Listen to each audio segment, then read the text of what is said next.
Hraunfossar is one of Iceland's most unusual waterfalls. Instead of falling from a high cliff, it appears as if the water is coming straight out of the lava itself.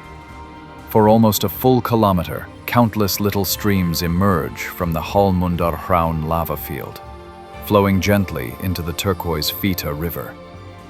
The sight is mesmerizing. Hundreds of sparkling cascades forming a natural curtain across the black volcanic rock.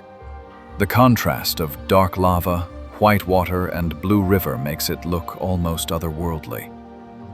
In autumn, the scene becomes even more magical, when the surrounding birch trees turn golden and red, framing the falls with warm colors.